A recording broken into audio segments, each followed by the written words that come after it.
now from the IBA at Winchester, engineering announcements for the radio and television trade.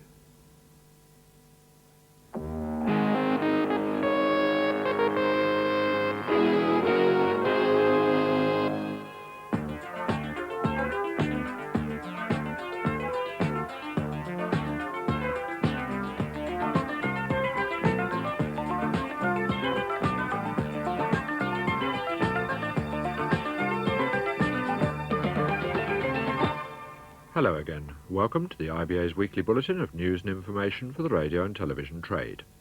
Today, Paul Capel and Pat Hawker look at changes taking place on the radio scene. In transmitter news, the latest stations for Channel 4 and details of two new television relays, Ham Street in Kent and Totnes in Devon. We start with radio and the plans announced recently by the Home Secretary for the VHF Independent National Radio Network by 1990. But why the 6-year wait? To find out, Paul Capel spoke to Pat Hawker.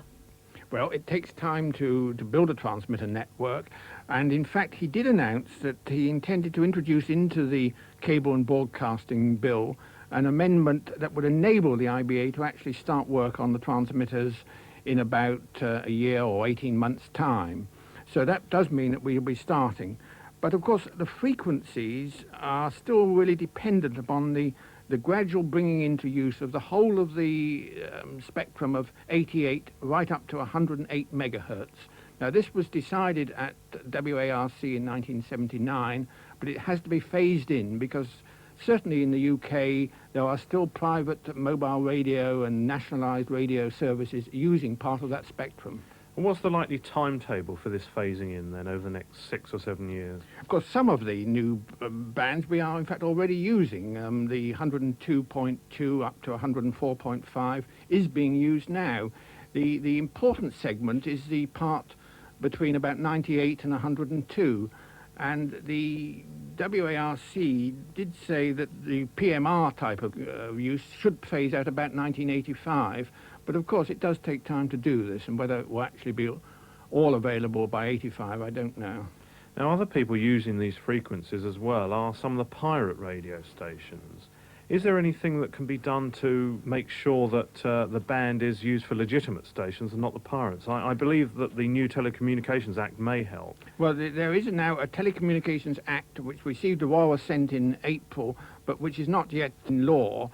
But this will have very considerable effects, I would think, on unauthorised use of frequencies. It does give a lot more power to the Wireless and Telegraphy Acts to seize equipment, for instance, the moment that you catch somebody using it, and not to leave it to the courts to decide to confiscate equipment. And there are other quite serious and quite strong provisions in that Act.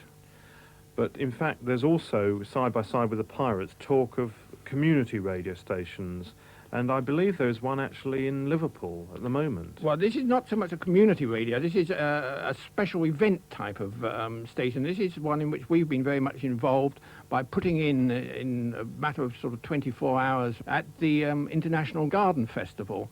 A very interesting case of a low-power transmitter with about 40 watts output, monopole output, and that does cover the whole of the festival site and a good way beyond it. And this has all been authorised for use up till the end of the festival in October. And in this case, the station is actually working on medium waves, but that's not likely to be a normal practice for special event or community radios, as I understand it. Going back to the extension of the band to 108, what sort of implications for dealers will this have? Well, it does mean that even now they should make sure that the sets that they're selling do in fact cover the whole of the band up to 108 and not just up to, say, 104, up to 100 as some of the older sets did. There's also an implication for aerial installers, and that is that many people putting in directional Yagi aerials for FM, particularly for stereo FM, the performance of some of these aerials does fall off very rapidly after about 100 megahertz. And really, it does need new designs of aerials, which I'm sure the aerial firms will be introducing, of broader bandwidth performance. Pat Hawker